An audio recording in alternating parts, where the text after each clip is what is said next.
Amy, great job. Thank you so much. Well, as any Southerners will tell you, the art of quilt making is something that is handed down from one generation to the next. Now, back in the day, farmers' wives and daughters used to spend hours making quilts, more so for survival as opposed to today's quilt makers who do it as a hobby.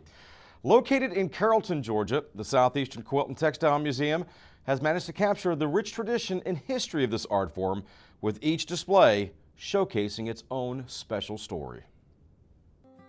For those visiting Carrollton for the first time, they quickly realize that this is a town extremely proud of its Southern roots. One of the many reasons it was chosen as the site for the Southeastern Quilt and Textile Museum. It took us 14 years to find a home, and we didn't want to be in Atlanta. We would be lost in Atlanta. And here we have a presence, and it's growing. And so I'm real proud that we're in Carrollton. We're on 27. People going from Chicago to Miami can stop through, and we've had a lot of visitors that come from there, also from I-20, that come through the visitor center, and they have brochures, they pick it up, and they come by and stop and see us. So we've been very lucky. For Museum President Beverly HAMMACK, 14 years of overseeing the museum go from dream to reality was a labor of love. Born and raised in College Park, Georgia, HAMMACK recalls a time when quilt making was a part of her family's everyday life. For instance, my grandmother had 10 children. She made quilts out of necessity.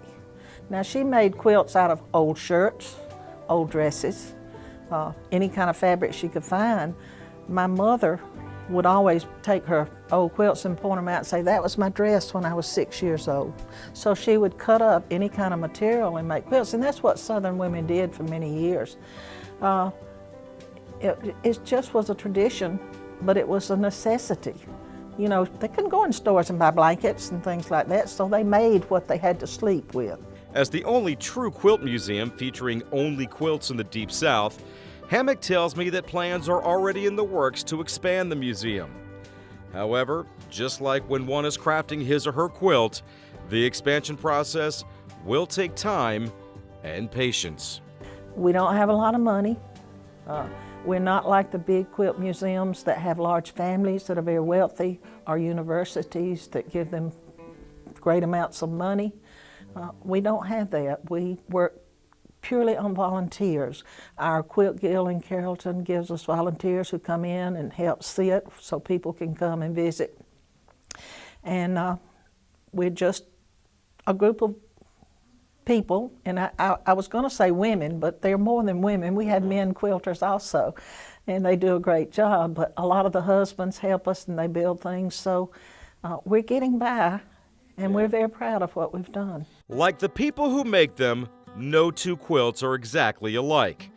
With that in mind, HAMMACK warns fellow quilters, be mindful of what you have and what you may be giving away.